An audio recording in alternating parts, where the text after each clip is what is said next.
प्यारे बच्चों, कैसे हो? मेरी पूरी आशा है आप स्वस्थ होंगे, मस्त होंगे, व्यस्त होंगे।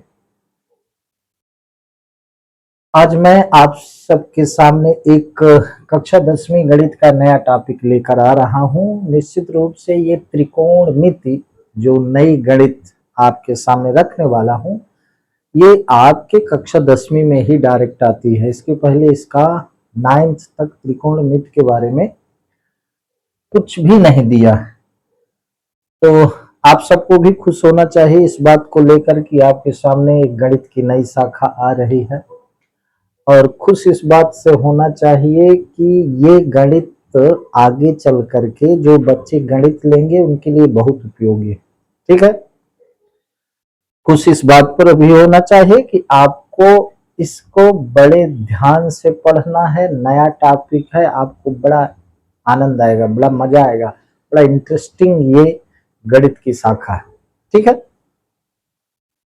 तो क्या है कक्षा 10वीं विषय गणित में अध्याय 8 में है त्रिकोणमिति का परिचय। आपको एक चीज बता दूं, आप ये समझिएगा कि 10वीं में ये त्रिकोणमिति का काखा गाघा है। जैसे हिंदी का शुरू होता है काखा गाघा से, वर्णों से, उसी प्रकार के त्रिकोणमिति का आप काखा गाघा पढ़ रहे हैं। तो बड़ा इंपॉर्टेंट है कि अगर आप काखा गाघा वर्णमाला वारा खड़ी नहीं समझते हैं तो फिर हिंदी पढ़ना मुश्किल हो जाएगा, है ना। तो इसलिए बड़े प्रेम से समझिएगा, बड़ा ध्यान से समझिएगा। अगर आप ध्यान से समझेंगे बड़ी मजा आएगी, बहुत आनंद आएगा। त्रिकोणमिति का परिचय, मैंने यहाँ त्रिकोणमिति की परिभाषा लिखी। परिभाषा क्या है? त्रिकोणमिति गणित की ऐसी शाखा है, त्रिकोणमिति गणित की ऐसी शाखा है जिसमें त्रिभुज की भुजाओं और कोणों के बीच के संबंधों का अध्ययन किया जाता है। त्रिकोणमिति बिल्कुल शब्द में ही परिभाषा छिपी रहती। मैं अक्सर आपसे कहता हूं, शब्द का मतलब समझ गए तो बहुत कुछ परिभाषा आपके समझ में आ गई। त्रिकोणमिति में 3 शब्द हैं। त्रिकोणमिति, त्रि माने 3, कोण माने कोण, मिति माने माप, 3 कोणों की माप। 3 कोण किसमें? त्रिभुज में। तो सीधा मतलब हो गया त्रिकोणमिति त्रिभुज से संबंधित। ठीक है, अंग्रेजी में इसको ट्रिग्नोमेट्री कहते हैं। ग्रीक भाषा ट्री यानी ट्राई गॉन मेट्रॉन 3 से मिलकर ट्रिग्नोमेट्री बनी है। ट्राई माने 3, ट्रिपल जैसे इंग्लिश में कहते हैं, गॉन माने भुजाओं, मेट्रॉन माने माप, 3 भुजाओं की माप। तो 3 भुजाओं और कोणों के संबंधों का अध्ययन हम त्रिकोणमिति में करेंगे। ठीक है, तो परिभाषा हो गई। आप इसके शब्दार्थ, कुल मिला के त्रिकोणमिति शब्द का अर्थ आप समझ गए। त्रिकोणमिति 3 कोणों की माप कह सकते हैं। त्रिभुज के 3 कोणों और 3 भुजाओं के संबंधों का अध्ययन। त्रिभुज की 3 कोणों और 3 भुजाओं के बीच जो संबंध है उसकी माप, संबंधों की माप, संबंधों का अध्ययन। मैथ है तो माप। ठीक है, अब इतना समझ जाए कि कक्षा 10वीं में हम जिस त्रिभुज को लेंगे, जिस त्रिभुज के कोणों और भुजाओं के संबंधों को हम पढ़ेंगे, वो त्रिभुज होगा समकोण त्रिभुज। ये बना है ए बी सी, ये समकोण त्रिभुज बना है जिसमें एक कोण 90 डिग्री का होता है, 2 अन्य कोण न्यून कोण होते। एक कोण समकोण होता, 2 कोण न्यून कोण होते। तो हम जो कक्षा 10वीं में त्रिकोणमिति पढ़ेंगे वो त्रिकोणमिति समकोण त्रिभुज के भुजाओं और उनके कोणों के बीच के संबंधों का हम अध्ययन करेंगे। ठीक है, तो आइए आगे ले चलते हैं बात। इतना आप समझ गए कि कक्षा 10वीं में हम जो त्रिकोणमिति पढ़ेंगे उसमें समकोण त्रिभुज की भुजाओं और कोणों का अध्ययन होगा। इसके पहले कि मैं समकोण त्रिभुज के भुजाओं और उनके कोणों के संबंधों को आपके सामने रखूं, इसके पहले आप ये भी समझ जाए त्रिकोणमिति का उपयोग आपके इंजीनियरिंग के क्षेत्र में, आपके भौतिक विज्ञान के क्षेत्र में, प्रौद्योगिकी के क्षेत्र में, हर क्षेत्र में त्रिकोणमिति का अनुप्रयोग है, प्रयोग है। ठीक है, एक उदाहरण से अगर आप समझें तो ऐसा आप कह सकते हैं कि कोई बड़ा सा पेड़ है, कोई बड़ा सा टावर है, अब उसकी ऊंचाई कैसे नापी जाए। ठीक है, तो उसकी ऊंचाई नापने के लिए मैं तो कहता हूँ बड़ा सा पेड़ है, अब उसके एकदम ऊपर जाएं, वहां खड़े हों, किसी तरह चढ़ के वहां से फिर हम मीटर लगाएं, धरती में आए, फिर उसको नापे, तरह तरह की दिक्कत। उसको मापने के लिए ही, उस तरह की चीजों को, और भी इसके बड़े उपयोग है, मापने के लिए ही त्रिकोणमिति की आवश्यकता है। त्रिकोणमिति बना, मान लीजिए ये पेड़ है, ये धरती पर एक पेड़ है, ये ए बी पेड़ है। ठीक है, अब इसकी ऊंचाई मापना है तो हम कल्पना कर सकते हैं कि मान लो आप यहां पर खड़े हैं और यहां से आप पेड़ की ऊंचाई को देख रहे हैं, एकदम शीर्ष स्थान को देख रहे हैं। तो पेड़ से ये सी आपकी दूरी हो गई, ए बी पेड़ की ऊंचाई हो गई, पेड़ के आधार से, बॉटम से आपकी ये दूरी हो गई, और यहां से जब आप शीर्ष को देखते हैं तो ये एंगल बन रहा है। तो अगर आपको ये एंगल ज्ञात है, ये दूरी ज्ञात है, तो आप इसकी ऊंचाई माप सकते हैं। भुजाओं के इस समकोण त्रिभुज यहां बन रहा है, समकोण, इस समकोण त्रिभुज के भुजाओं के अनुपात और इस कोण के माध्यम से आप इस बड़े से पेड़, किसी बड़े से टावर की ऊंचाई माप सकते हैं। तो कुल मिला के कहने का मतलब ये है कि 10वीं में हम जो त्रिकोणमिति पढ़ेंगे, जिन तीन कोणों और भुजाओं के संबंधों के बारे में हम जानेंगे, वो कोण होगा समकोण त्रिभुज। बात समझ में आई? समकोण त्रिभुज, समकोण त्रिभुज को अच्छे से समझ लें, यद्यपि आप जानते होंगे। समकोण त्रिभुज जिसका एक कोण समकोण हो, अन्य दो कोण न्यून कोण। ठीक है, तो अब समकोण त्रिभुज के भुजाओं और न्यून कोणों के संबंधों को हम पढ़ेंगे। तो एक शब्द आया, अब जब हम आगे गए तो एक शब्द आया त्रिकोणमिति अनुपात। त्रिकोणमिति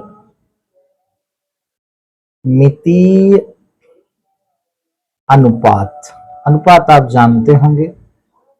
तो त्रिकोणमिति अनुपात क्या है, इसको थोड़ा सा समझे, धीरे धीरे बात आगे बढ़ेगी। त्रिकोणमिति अनुपात क्या है? किसी भी समकोण त्रिभुज में, अब चूंकि हम समकोण त्रिभुज कह रहे हैं, चूंकि समकोण त्रिभुज ही हम 10वीं में पढ़ेंगे, इसके बाद आगे जाएंगे तो फिर सभी त्रिभुजों में त्रिकोणमिति का प्रयोग है, त्रिकोणमिति का अध्ययन है। लेकिन 10वीं में जहां हमने शुरू में कहा कि त्रिकोणमिति का हम काखा गाघा समझने का प्रयास कर रहे हैं, तो ये त्रिकोणमिति अनुपात, चूंकि समकोण त्रिभुज पढ़ रहे हैं तो इन्हीं भुजाओं और कोणों को पढ़ेंगे। अब समझिए त्रिकोणमिति अनुपात है क्या। समकोण त्रिभुज में किसी न्यून कोण के सापेक्ष भुजाओं की लंबाइयों के अनुपात को ही त्रिकोणमिति अनुपात कहते हैं। एक बार फिर सुन लें, समकोण त्रिभुज में किसी न्यून कोण, न्यून कोण दो से, किसी न्यून कोण के सापेक्ष में भुजाओं के अनुपात को ही त्रिकोणमिति अनुपात कहते हैं।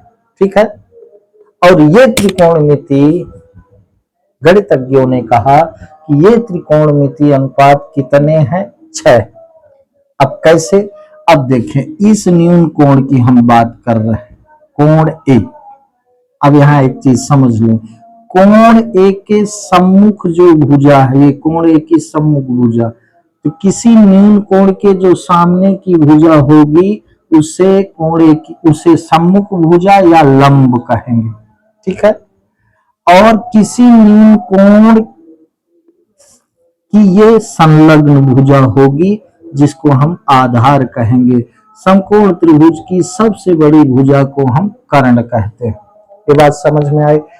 न्यून कोण की हम जब बात करेंगे, समकोण त्रिभुज के किसी न्यून कोण की बात करेंगे, ये भी न्यून कोण है, ये भी, मैं न्यून कोण ए से बात कर रहा हूं, तो ए के सामने जो भुजा है, यद्यपि ये कोण ए की सम्मुख भुजा है, लेकिन न्यून कोण के सम्मुख भुजा को हम लंब कहते हैं।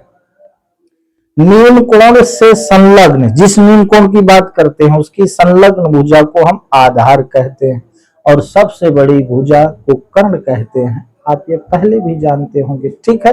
तो अगर हम कोण ए के संबंध में बात करें तो कोण ए का साइन क्या है? अब ये साइन क्या है? साइन त्रिकोणमिति अनुपात का एक नाम है। किसके अनुपात का? कोण ए का साइन बराबर हो गया लंब बटे कर्ण। अब समझिएगा, समझिए, कोण ए के सापेक्ष अगर हम बात करें तो कोण ए के सापेक्ष लंब और कर्ण के अनुपात को साइन कहते हैं। साइन क्या है? एक त्रिकोणमिति अनुपात, ठीक है। तो कोण ए के सापेक्ष लंब और कर्ण के अनुपात को हम साइन कहते हैं। कोई पूछे साइन क्या है भाई, तो त्रिकोणमिति में साइन क्या है, तो आप कह सकते हैं किसी न्यून कोण के सापेक्ष लंब और कर्ण भुजा के अनुपात को साइन कहते हैं। तो लंब सामने क्या है? ए के सामने ये लंब है, सम्मुख भुजा, इसको कहेंगे बीसी। तो आप लिख सकते हैं बीसी बटे कर्ण क्या है? एसी, ठीक है। तो किसी न्यून कोण यानी न्यून कोण ए के सापेक्ष लंब और कर्ण भुजा के अनुपात को साइन कहते हैं, और साइन का उल्टा जो हो गया वो हो गया कोसेक, कोण ए का कोसेक, ठीक है। कोण ए कोसेक, ये कोसेक क्या हो गया? साइन का उल्टा, यानी कर्ण और लंब के अनुपात को हम कहते हैं कोसेक एसी अपान बीसी। बात समझ में आई? लंब और कर्ण के अनुपात को साइन, कर्ण और लंब के अनुपात को कोसेक, ठीक है। दो त्रिकोणमितीय अनुपात हो गए, एक साइन एक कोसेक। तीसरा कोण ए का कॉस, इनके हिंदी नाम भी हैं, अभी आप मतलब समझे, हिंदी नाम भी बता देंगे। आप ये समझे कॉस का मतलब है कि किसी न्यून कोण के सापेक्ष आधार और कर्ण भुजा के अनुपात को कॉस कहते हैं, आधार बटे कर्ण। तो आधार और कर्ण के अनुपात को कॉस कहते हैं। तो आधार क्या है? ए के सामने वाली लंब भुजा, सबसे बड़ी भुजा कर्ण, ये बची हुई आधार। तो आधार है ए बी बटे क्या? आधार ए बी, कर्ण ए सी। तो आधार और कर्ण के अनुपात को कास कहते हैं। कास का उल्टा है सेक, कोण ए का सेक। तो सेक क्या है? इसका उल्टा कर दो, तो कर्ण बटे आधार, कर्ण बटे आधार के अनुपात को हम सेक कहते हैं। तो ये हो गया ए सी बटे ए बी। 4 त्रिकोणमितीय अनुपात हो गए, 6 होते हैं, 2 और बचे। साइन कॉस कोण ए का टैन, आपके किताब में भी समझाया है। टैन, टैन किन भुजाओं के अनुपात को कहते हैं? लंब बटे आधार। लंब और आधार भुजा के अनुपात को टैन कहते हैं। यहाँ लंब है बीसी, सामने वाली ए के सामने बीसी लंब है, लंब बटे आधार क्या है? A B. और इसका उल्टा होता है टैन का कोटेजेंट। टैन का फुल है, टैन शॉर्ट नेम है और इसका पूरा नाम है टेजेंट। साइन SINE, तो साइन शॉर्ट नेम, ये हो गया cos, cosine, tan, tangent, cosecant, secant, और टैन का उल्टा कॉट, तो कोटेजेंट, ठीक है। तो ये हो गया कॉट, कोण ए का कॉट, कोण ए का कॉट। तो टैन का उल्टा होता है कॉट, ये हो गया आधार बटे लंब, जो हम कहेंगे ए बी बटे बी सी। तो त्रिकोणमिति क्या? त्रिभुज के कोणों और भुजाओं के संबंधों का अध्ययन, माप। तो यहाँ ये त्रिकोणमिति अनुपात क्या हुआ? किसी भी समकोण त्रिभुज में न्यून कोण के सापेक्ष भुजाओं के अनुपात को त्रिकोणमिति अनुपात कहते हैं। त्रिकोणमिति अनुपात 6 है: साइन, कॉस, टैन, कोसेक, सेक, कॉट। ठीक है, साइन का उल्टा कोसेक, कॉस का उल्टा सेक। ये बिल्कुल अब ध्यान से समझिएगा, कॉस का उल्टा, फिर इसी को अभी लिख के समझाएंगे, इतना पहले आप ध्यान रखें। टैन का उल्टा कॉट। एक बड़ा इंटरेस्टिंग फार्मूला है, अगर इसको हमको ध्यान रखना है। वो इंटरेस्टिंग फार्मूला क्या है? लाल बट्टी कक्का। ध्यान से देख लें, लाल बट्टी कक्का, के ए। याद करने का फार्मूला हम लोग को सर पहले समझाते थे कि साइन किस किस भुजा का अनुपात है। ये याद करने के लिए लाल बटे कक्का देखें, लाल LAL, कक्का के ए। तो L से लंब, के से कर्ण, लंब बटे कर्ण साइन हो गया, आधार बटे कर्ण कॉस हो गया, लंब बटे आधार टैन हो गया। इसको पलट दे तो कोसेक, सेक और काट मिल जाएगा। कोसेक बोलना है तो कर्ण बटे लंब, सेक बोलना है तो कर्ण बटे आधार, काट जानना है तो आधार बटे लंब। ठीक है, तो लाल बटे कक्का कितना सरल नेम है, अगर याद रखें, लाल बटे कक्का LAL अपान के ए। तो साइन लंब बटे कर्ण, कास आधार बटे कर्ण, टैन लंब बटे आधार। इसी को पलट दे, मैंने बताया कि साइन का उल्टा कोसेक, कास का उल्टा सेक, टैन का उल्टा काट। इतनी चीज पहले आप ध्यान से देख लें, इसको लिख लीजिएगा, याद कर लीजिएगा। याद करने का ये तरीका, शॉर्ट तरीका, LAL के। ठीक है, क्रम अगर ध्यान रखें तो साइन, कॉस, टैन। ठीक है, अब इसको मिटा के साइन का उल्टा कोसेक है, कोसेक का उल्टा साइन है। ये थोड़ा आपको समझा देते हैं। ठीक है, अभी मैं न्यून कोण ए के संबंध में बात कर रहे हैं।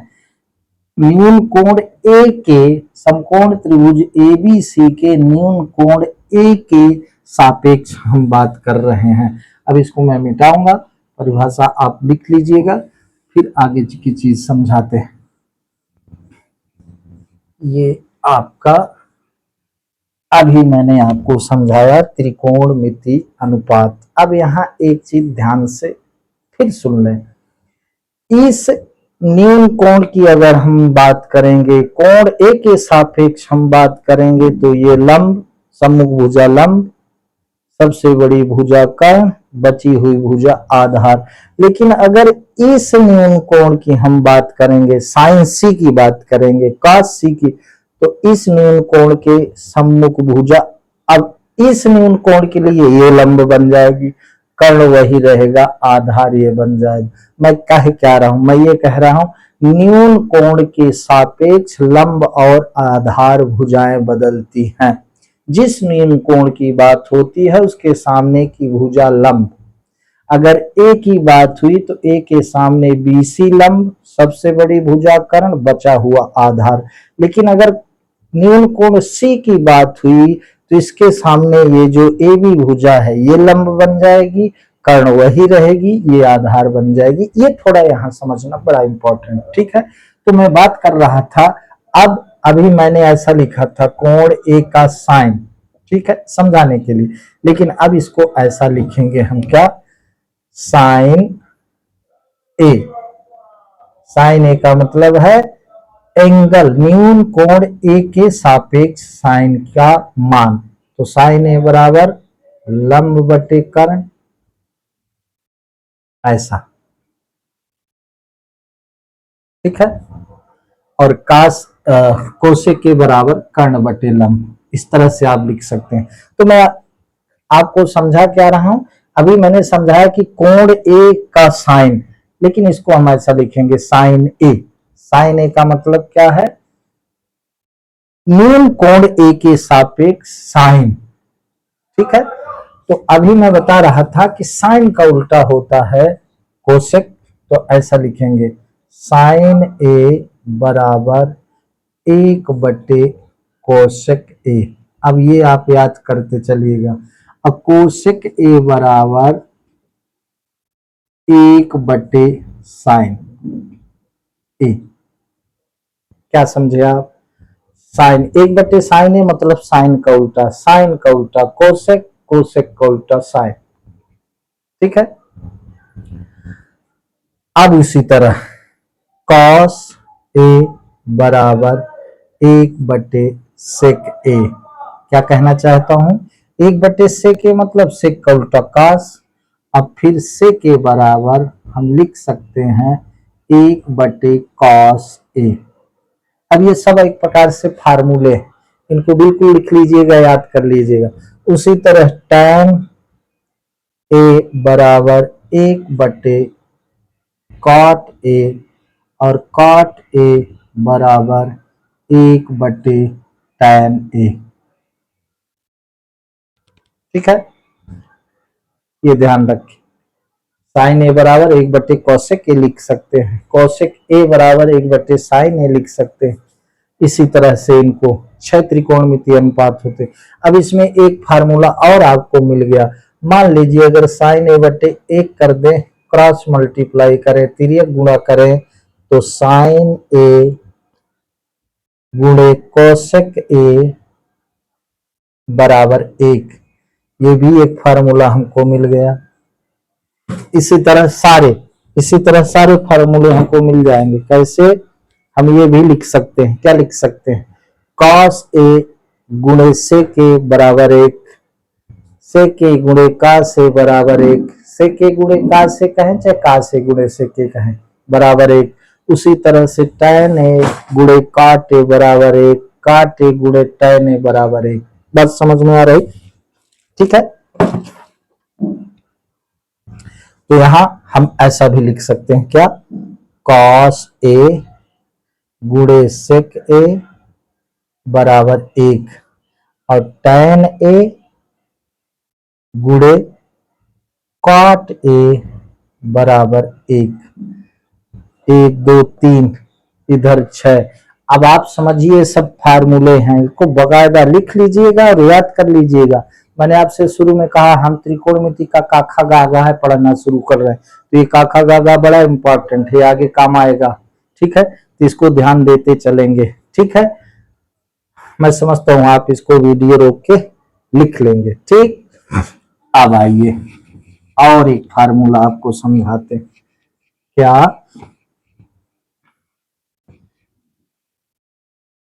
अब देखें, साइन ए बराबर होता है, साइन ए बराबर अगर इस त्रिभुज की बात करें तो ए के सापेक्ष ये है लंब, यानी कि BC बटे कर्ण यानी AC, और का से बराबर होगा आधार बटे कर्ण। का से बराबर आधार बटे कर्ण, तो AB बटे आधार क्या है? AB, कर्ण क्या है? AC। और tan ए बराबर होगा लंब, tan ए बराबर लंब बटे आधार होता है। क्या? लंब बटे आधार, तो लंब है BC और आधार है AB। अब हम इन तीन को लिखे हैं, इसमें आपको कुछ समझ में आता होगा संबंध। क्या है? tan ए BC AB है, sin ए BC बटे यानी लंब बटे कर्ण, आधार बटे कर्ण, ये लंब बटे आधार।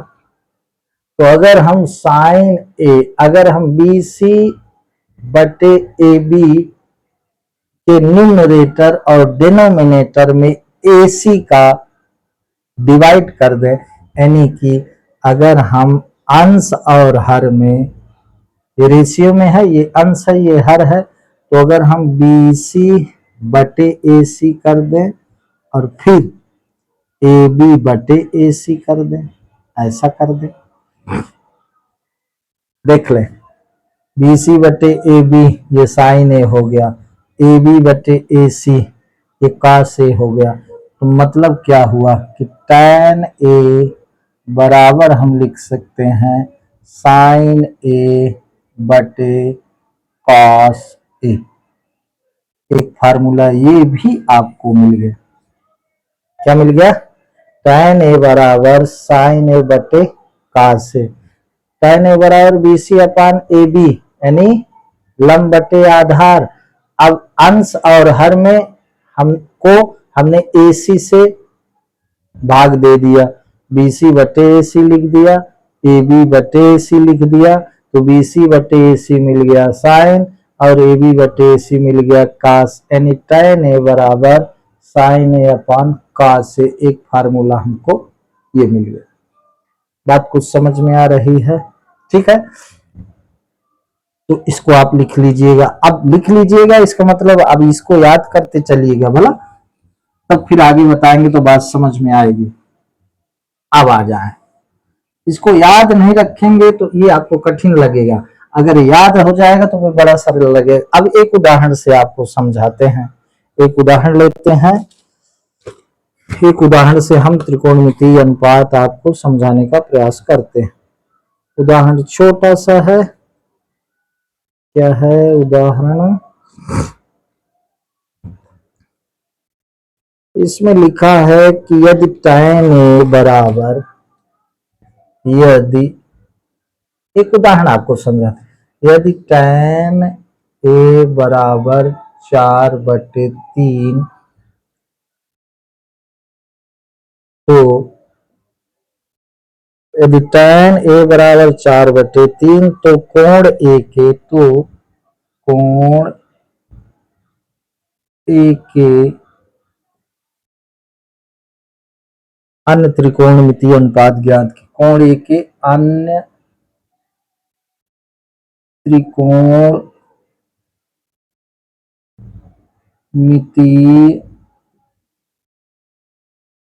अनुपात ज्ञात कीजिए, अनुपात ज्ञात कीजिए, ज्ञात कीजिए।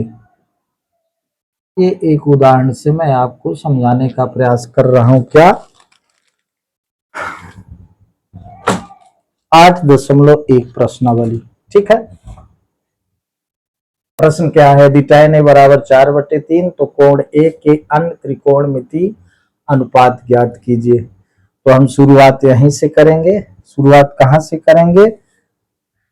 चूंकि समकोण त्रिभुज है, ठीक है, तो हम ले लेंगे कि त्रिभुज, समकोण त्रिभुज ए बी सी में, इसको मिटा देते हैं समझाने के लिए। हम जब हल करेंगे तो यहां लिखेंगे हल समकोण त्रिभुज। अब ऐसा हम चित्र बनाएंगे, जब इस सवाल को हल करेंगे तो ऐसा चित्र बनाएंगे। समकोण त्रिभुज ए बी सी में कोण बी समकोण है 90 डिग्री। ठीक है, जहां tan ए बराबर 4/3 बराबर, tan ए बराबर होता है क्या? लंब बटे आधार। तो लंब क्या हो गया? BC। अगर ए की बात करें तो ए के सामने वाला लंब, तो BC बटे लंब बटे आधार AB, यानी BC कितना?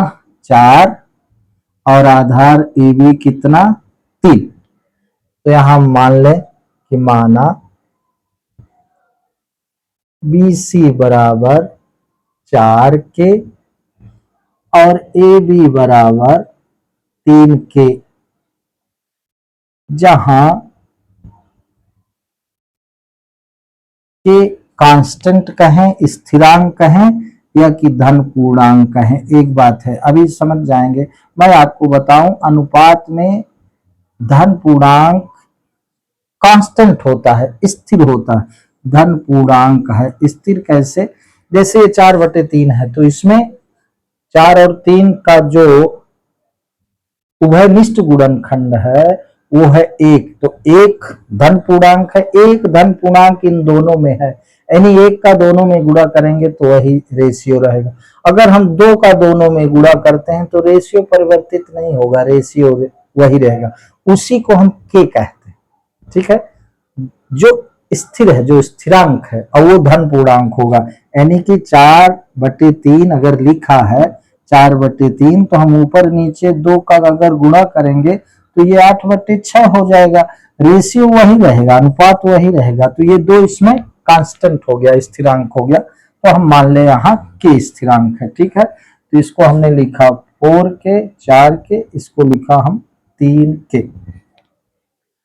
समझते चलिएगा, बिल्कुल कोई कंफ्यूजन ना होना चाहिए। हमने ए बी सी एक समकोण त्रिभुज लिया, जहां tan ए का मतलब ए न्यून कोण की बात हो रही है, बी यहाँ समकोण है, तो tan बराबर होता है लंब बटे आधार, तो ए के सामने की भुजा लंब है और नीचे की भुजा आधार है, सबसे बड़ी भुजा ये कर्ण है, इसीलिए 4/3, तो ये 4 के हो गया, ये 3 के हो गया, हमने ऐसा मान लिया है ना। अतः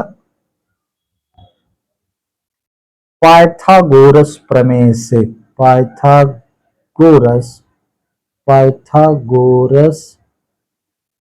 प्रमेय से, अब पाइथागोरस प्रमेय आपको ध्यान होना चाहिए। पाइथागोरस प्रमेय क्या कहती है कि कर्ण का वर्ग, किसी समकोण त्रिभुज में कर्ण का वर्ग अन्य दो भुजाओं के वर्ग के योग के बराबर होता है, यानी कर्ण का वर्ग बराबर लंब का वर्ग धन आधार का वर्ग। ठीक है, तो इसमें कर्ण क्या है, AC, तो AC का वर्ग बराबर लंब क्या है, BC, ए के सामने वाला, तो BC का वर्ग धन आधार क्या है, AB का वर्ग, तो AC हमको ज्ञात करना है, BC आपकी है 4K का वर्ग धन AB है 3K का वर्ग, तो ये AC का वर्ग बराबर बाबू हो गया 4 चौक 16K स्क्वायर धन 3 त्रिकाय 9K स्क्वायर,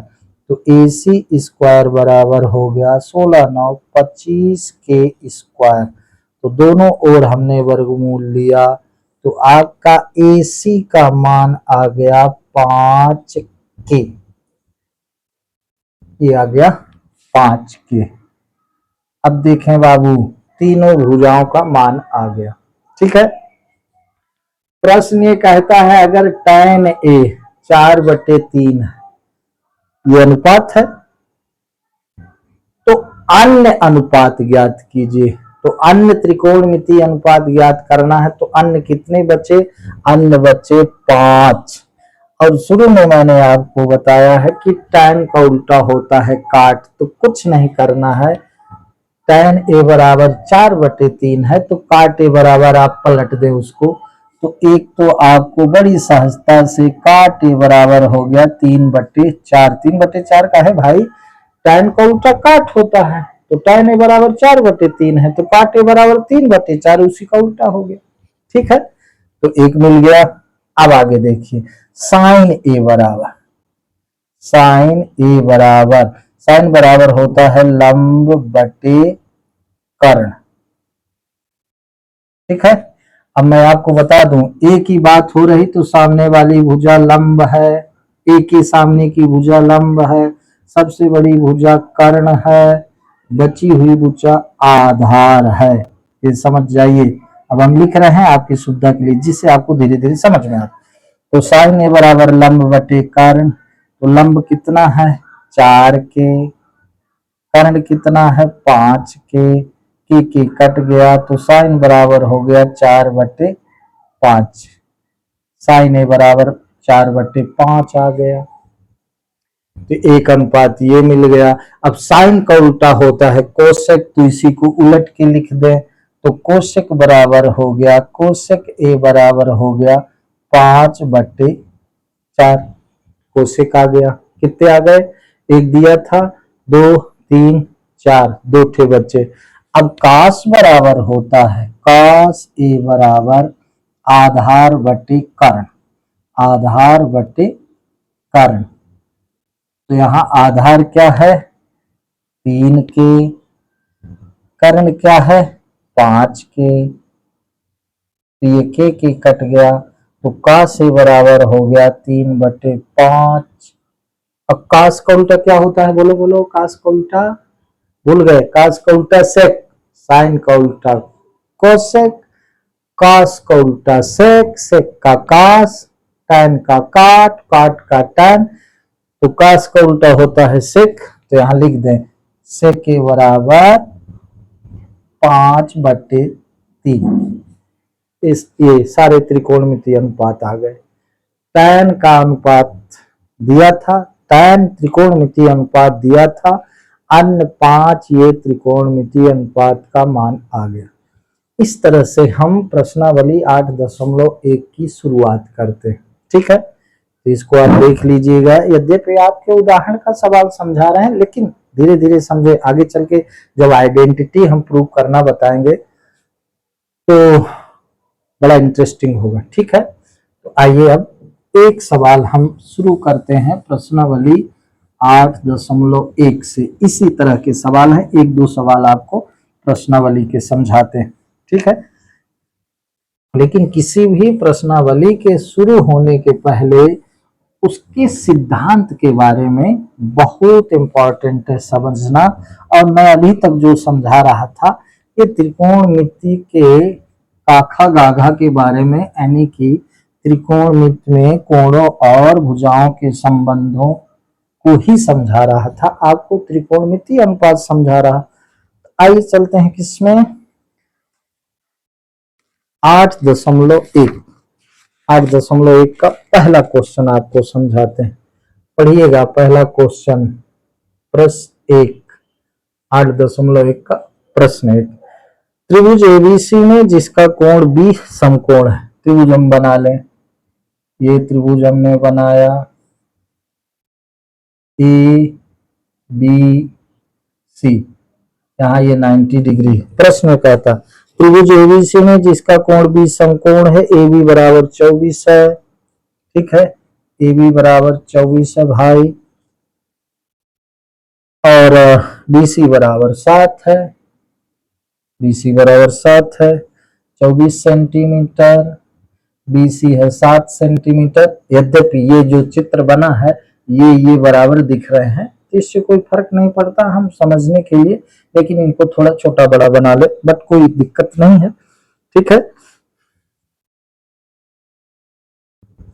निम्नलिखित का मान ज्ञात कीजिए। एक त्रिभुज एबीसी है जिसका बी कोण समकोण है, तो थोड़ा सा इसको हम थोड़ा सा डिफरेंट कर दें तो अच्छा लगेगा, है ना। ए बी क्या है 24 है, ठीक, तो इसको हम ऐसा बना ले तो ये भी सही रहेगा। हम इधर ए कर देते हैं, ए बी सी कर देते हैं, ये बन गया त्रिभुज। अब ये ए बी हो गया 24 सेंटीमीटर और ये हो गया 7 सेंटीमीटर। ए निम्न कोण इधर कर दिए, बी ये समकोण है ही, सी ये कोण हो गया, ये दो निम्न कोण हो गए।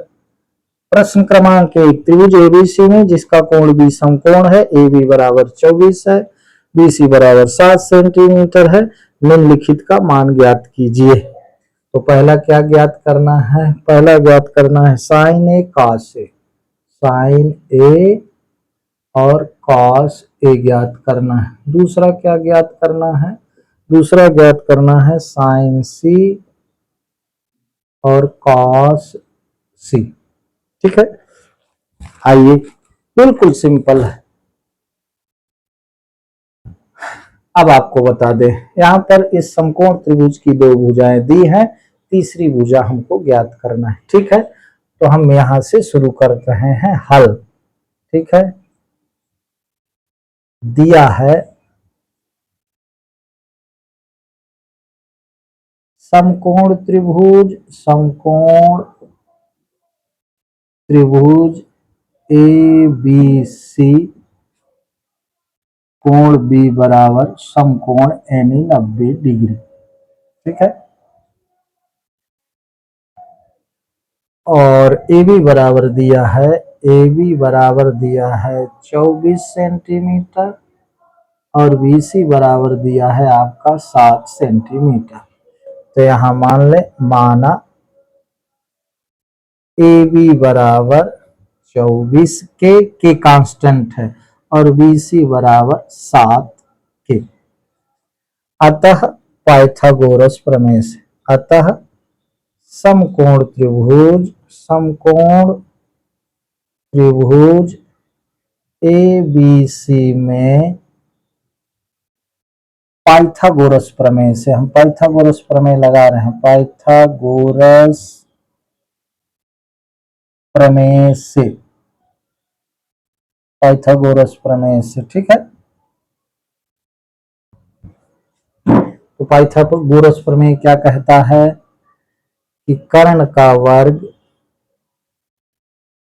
बराबर लंब का वर्ग धन आधार का वर्ग, ठीक है। तो कर्ण ये होगा, सबसे बड़ी भुजा कर्ण कहते हैं। सी के लिए ये लंब होगा, ये आधार होगा, ए के लिए ये लंब होगा, ये आधार होगा। तो लंब आधार बदल सकते हैं। तो यहाँ लंब आधार है, तो चाहे हम जिसको लंब मान ले, जिसको आधार मान ले, कर्ण तो आएगा ही। तो कर्ण का वर्ग यानी कर्ण क्या है, AC, AC का वर्ग बराबर लंब हम AB को मान ले, तो AB का वर्ग धन BC का वर्ग। तो AC का वर्ग बराबर AB क्या है 24 का वर्ग, 24 के का वर्ग धन BC क्या है 7 के का वर्ग। तो AC बराबर हो गया 24 576 के स्क्वायर धन 7 7 49 के स्क्वायर।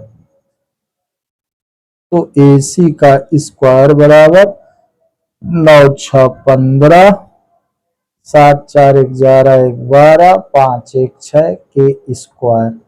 दोनों ओर हम वर्गमूल ले रहे हैं। तो AC बराबर आ गया 25 के, ये आपका आ गया AC। AC क्या आ गया 25 आ गया, ठीक है। तो अब हम सीधे लिख सकते हैं। अब देखें साइन ए, अब ए की बात हो रही। पहला क्या लिखना है, पहले में साइन ए। तो साइन ए की बात हो रही है।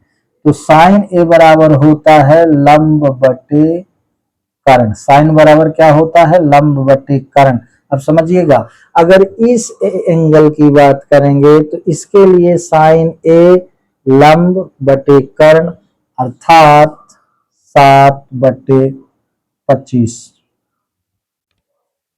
साइन ए 7/25। अब कॉस ए न्यून कोण की बात हो रही थी। इस न्यून कोण के सामने की भुजा ये लंब होगी, ये कर्ण होगी, ये आधार होगी, ठीक है। तो cos A बराबर हो गया cos A, cos बराबर होता है आधार बटे कर्ण, ठीक है। क्या होता है, आधार बटे कर्ण होता है। तो A के रिस्पेक्ट में ये लंब और ये आधार, तो आधार है 24, कर्ण है 25, तो 24/25 हो गया, ठीक है। साइन ए cos A का आ गया पहला। अब दूसरा यहाँ पर साइन सी। अब समझिएगा साइन ए आया 7/25, अब साइन सी मान बदल जाएगा, लंब बटे कर्ण ही होता है साइन बराबर लंब बटे कर्ण। लेकिन मैंने कहा जब हम न्यून कोण दूसरा लेंगे तो लंब का मान बदल जाएगा। दूसरा सी, साइन सी, ये सी एंगल की बात हो रही, तो सी एंगल के सापेक्ष ये लंब होगा सामने वाला, तो लंब बटे कर्ण यानी 24/25 हो गया। अब cos सी, अब देखिए cos सी का भी मान बदल जाएगा, होता cos बराबर आधार बटे कर्ण ही है, लेकिन सी न्यून कोण की बात हो रही है, तो सी की बात हो रही है तो ये लंब और ये आधार, तो आधार बटे कर्ण यानी कि 7/25। बात समझ में आई? फिर से मैं आपको बता दूं, जिस न्यून कोण की बात होती है उसके सापेक्ष में न्यून कोण के सामने की भुजा लंब, सबसे बड़ी भुजा कर्ण, बची हुई भुजा आधार। लेकिन अगर ए न्यून कोण की बात होगी तो इसके सापेक्ष ये भुजा लंब, ये कर्ण, ये आधार, यानी लंब आधार न्यून कोण के हिसाब से बदल जाते हैं। तो इस प्रकार से मैंने आपको समझाया प्रश्नावली 8.1 का पहला क्वेश्चन। आप देख लें, ये साइन ए बराबर ये आया, कास ए बराबर ये आया, साइन सी बराबर ये, कास सी बराबर ये। ठीक है, ये हो गया आपका प्रश्न क्रमांक 1। अब इसके बाद है आकृति 2 8.13 में tan p minus cot r का मान ज्ञात कीजिए। चलिए इसको भी देख लेते हैं, एक प्रश्न और देख लेते हैं, इसके बाद फिर बंद करते हैं। ठीक है, अब समझते चलिएगा। मैं इसको मिटा देता हूं, आप वीडियो रोक करके इसको देख लीजिएगा। अब वही चीज है, मैं फिर से बता दूं, अब इसमें सिर्फ आपको ध्यान देना है न्यून कोण और न्यून कोण के सापेक्ष लंब और आधार जो भुजाएं बदल जाती हैं उस पर आपको फोकस करना है, वो आपको समझना है। ठीक है, तो अब मैं आपको बताऊंगा प्रश्न क्रमांक 2। देखो प्रश्न क्रमांक 2 में आकृति दी है 8.13, पी क्यू आर ट्रायंगल बना हुआ है। ये देखें पी, ये ट्रायंगल बना है P Q R, P Q R, और यहाँ पर क्यू जो है 90 डिग्री। ठीक है, तो पी क्यू का मान दिया 12 सेंटीमीटर और पी आर का मान दिया है 13 सेंटीमीटर। हमको क्यू आर ज्ञात करना है। ठीक है, अब देखें प्रश्न क्रमांक 2 में हमको मान काहे का ज्ञात करना है, tan p minus cot r। प्रश्न ये 2 है, ज्ञात करना है क्या, हमको क्या ज्ञात करना है, इसमें ज्ञात करना है tan p minus cot r, tan p minus cot r। तो इसमें चूंकि दो भुजाओं का मान दिया है, इस भुजा का मान हमको ज्ञात करना पड़ेगा, तब हम tan p और cot r का मान ज्ञात कर लेंगे, फिर घटा देंगे। ठीक है, तो हल कर रहे हैं। समकोण त्रिभुज, समकोण त्रिभुज पी क्यू आर में, पी क्यू आर में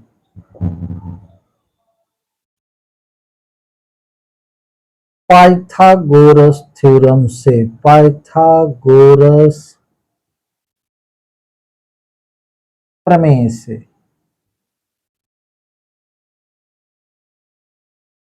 पाइथागोरस प्रमेय क्या कहती है, कर्ण का वर्ग, कर्ण का वर्ग बराबर लंब का वर्ग धन आधार का वर्ग। अब एक चीज समझ लीजिए, यहाँ पर लंब आधार चाहे जो लिखें, ये धन है ना, लेकिन P के सापेक्ष में, इसके सापेक्ष में ये लंब हो जाएगा, ये आधार हो जाएगा। R की बात करेंगे तो R न्यून कोण के सापेक्ष में ये लंब हो जाएगा, ये आधार हो जाएगा। ठीक है, तो कर्ण हमको दिया गया है, कर्ण क्या दिया गया है, ये सबसे बड़ी भुजा 13 दी गई है, तो इसको हम 13 के लिख सकते हैं, 13 के का स्क्वायर बराबर, ना लिखें तो भी कोई दिक्कत नहीं है। तो यहाँ हमने समकोण त्रिभुज पी क्यू आर में यहाँ लिख लें पी आर बराबर 13 के माना, पी आर बराबर 13 के और क्यू आर पी क्यू बराबर 12 के। अतः पाइथागोरस प्रमेय से, अतः पाइथागोरस प्रमेय से हमने क्या लिखा, समकोण त्रिभुज पी क्यू आर में माना पी आर बराबर 13 के, क्यू आर बराबर 12 के। ठीक है, सॉरी, पी आर बराबर 13 के और पी क्यू बराबर 12 के। अतः पाइथागोरस प्रमेय से कर्ण का वर्ग बराबर लंब का वर्ग धन आधार का वर्ग। कर्ण क्या था, 13 के का स्क्वायर, लंब, अब लंब मैंने कहा चाहे इसको माने चाहे इसके माने, ठीक है ना, तो हम लंब मान लेते हैं अभी 12 के का स्क्वायर धन, अब ये पी क्यू था, ये क्यू आर है, तो ये क्यू आर का स्क्वायर। यहाँ कंफ्यूज ना होइएगा, मैं डायरेक्ट लिख रहा हूं, कोई दिक्कत तो नहीं। इसको हम कह सकते हैं क्या, कर्ण पी आर का वर्ग बराबर पी क्यू का वर्ग धन क्यू आर का वर्ग, क्योंकि क्यू आर हमको फाइंड करना है। ठीक है, तो 13 13 हम 169 के स्क्वायर बराबर 12 हम 144 के स्क्वायर धन क्यू आर का स्क्वायर। तो 169 के स्क्वायर ऋण 144 के स्क्वायर बराबर, ये इधर आया तो ऋण में हो गया, बराबर क्यू आर का स्क्वायर। ठीक है, तो 169 में 144 चला गया, 9 में 4 गया 5, 6 में 4 गया 2, 25 के स्क्वायर बराबर क्यू आर स्क्वायर। दोनों ओर हम अगर वर्गमूल निकालते हैं तो 25 का वर्गमूल हो गया 5 के बराबर क्यू आर। क्यू आर क्या आया, 5 के, यानी 5 यहां लिख सकते हैं, ये 5 आ गया। ठीक है, अब ध्यान दें, ज्ञात क्या करना है, tan p ऋण काट r। तो पहले हम tan p का मान ज्ञात कर लें। tan p ये लंब होगा, ये आधार होगा, ये कर्ण होगा। tan बराबर होता है लंब बटे आधार। ठीक है, तो tan p लंब सामने वाला होगा, यानी क्यू आर बटे आधार क्या हुआ, पी क्यू। इतने समझना है हम। tan p के सापेक्ष ये लंब है सामने वाली, कर्ण तो वही रहेगा, ये आधार होगा, तो tan बराबर होता है लंब बटे आधार, इससे क्यू आर बटे पी क्यू, क्यू आर बटे ये पी क्यू। तो क्या हो गया, tan p बराबर, tan p हो गया क्यू आर 5 बटे 12। अब काट आर ज्ञात कर लें। काट आर बराबर, काट बराबर होता है आधार बटे, tan का उल्टा आधार बटे लंब होता है। अब देखें आर के सापेक्ष, अभी पी के सापेक्ष बात हो रही थी, अब न्यून कोण आर के सापेक्ष, आर के सापेक्ष ये लंब होगा, कर्ण वही रहेगा, ये आधार होगा। तो यहां है आधार बटे लंब, आर के सापेक्ष में ये आधार ये लंब, तो 5 बटे 12। आर के न्यून कोण आर के सापेक्ष ये लंब ये आधार, चूंकि काट बराबर होता है आधार बटे लंब, तो 5 बटे 12। अतः tan p माइनस काट r, tan p क्या है 5 बटे 12 माइनस काट r क्या है 5 बटे 12, तो ये कैंसिल हो गए। तो आपका यहाँ उत्तर आ गया क्या मेरे भाई, मेरे बाबू, 0। उत्तर आ गया 0। सरल है, सिर्फ उतना समझना है। फिर से मैं कहूं, 3-4 बार ये बात बता चुका हूं, जिस न्यून कोण की बात होती है उसके सापेक्ष लंब और आधार भुजा परिवर्तित होती है। अगर इस न्यून कोण की हम बात करेंगे तो ये लंब होगा, ये आधार, कर्ण, ये सबसे बड़ी भुजा कर्ण वही रहती। अगर इस न्यून कोण की बात होगी तो ये लंब होगा, ये आधार, ये कर्ण, बस सीधी सी बात है। तो निश्चित रूप से आज मैंने त्रिकोणमिति आपको समझाने का प्रयास किया। त्रिकोणमिति की बिल्कुल शुरुआत है। पूरी आशा है कि आपको अच्छा लगा होगा, आपने समझने का प्रयास किया होगा। अच्छा, मैं सीधे से 4.3 के बाद सीधे त्रिकोणमिति में आ गया। उसका सीधा सा मतलब है कि त्रिकोणमिति एक नई गणित है आपके लिए, तो उसमें थोड़ा आपको इंटरेस्ट आएगा, थोड़ा नई चीज है तो मैंने बताया। फिर मैं इसको बताने के बाद वहीं से फिर उठाऊंगा 4 अध्याय के आगे 5 अध्याय समांतर श्रेणी है, बड़ी सरल है, बड़ी इंटरेस्टिंग वो है, लेकिन ये मैंने ट्रिग्नोमेट्री यानी त्रिकोणमिति समझाने का प्रयास किया। आपकी छमाही परीक्षा आने वाली है तो उसमें ये भी होगा, तो नई गणित है तो मैंने सोचा बच्चों को नई चीज समझाएं, थोड़ा आपका इंटरेस्ट जगे, आपका पढ़ने का मन बढ़े भाई, ये भी जरूरी है। तो प्लीज इसको आप देखिएगा, कमेंट्स बॉक्स में जरूर अपना मत, अपना विचार लिखिएगा। मेरे चैनल को लाइक करिएगा, सब्सक्राइब करिएगा, कारण ये है कि इससे हमारा हौसला बढ़ेगा। कमेंट्स जरूर आप लिखें तो हमको समझ में आए कि मेरे बताने का तरीका क्या है। तो आज बस इतना ही। खुश रहें, प्रसन्न रहें, मस्त रहें, स्वस्थ रहें। शुभ रात्रि।